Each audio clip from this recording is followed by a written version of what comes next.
Mullareaktsiooni hindamiseks on mitmed erinevaid meetodeid.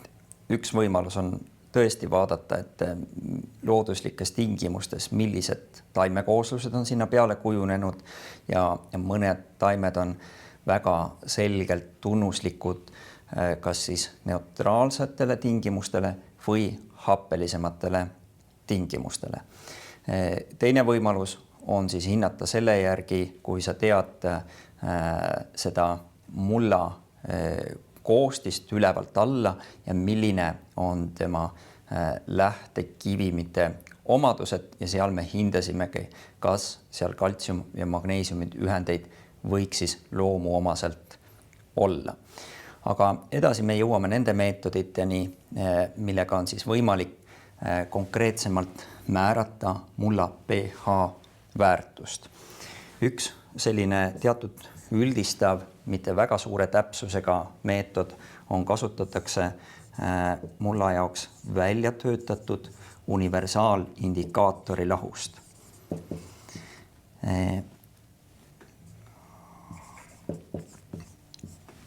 See on keemiliste ühendite lahus, mis on algselt tumeroheline ja vastavalt siis seda mullale peale valades ta muudab oma värvi.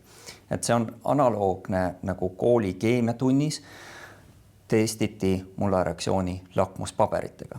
Ehk sa paned lahuse sisse lakmuspaberi ja ta muudab oma värvitoone. Aga universaalindikaator on spetsiaalselt välja töötatud siis mulla pH hindamiseks lahus. Lisaks sellele on võimalik loomulikult võtta mullaproov, viia laborisse ja määrata seal laboratoorselt. Ja need labormeetodid erinevad üksteisest eelkõige sellest, et millega tehakse sellest mullast lahus ja siis seejärel elektroodiga mõõdetakse pH väärtus. 3 kõige laiemalt levinud meetodid selle lahuse tegemiseks on meie piirkonnas on kõige enam levinud, et tehakse see lahus nõrga kaaliumkloriidi lahusega. Teatud juhtudel tehakse teda vesilahuses ja Lääne-Euroopas on levinud ka kasutada siis jällegi nõrgas soololahuses kaltsiumkloriidi lahuses. Ehk see määramise lõpposa on neil kõigil sarnane, aga erinevus tuleb sellega, et millega seda mulda koos loksutatakse. Ja peab aru saama, et kõigil nendel labormeetodite puhul sa saad arvulise vastuse ja väärtuse mõnevõrra erineva.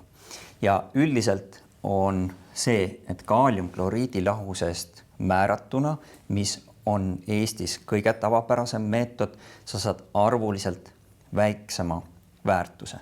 Ehk see tähendab, ehk ühest ja samast mullast määrates me võime näiteks saada kaaliumkloriidi lahusest vastuse pH 5,1.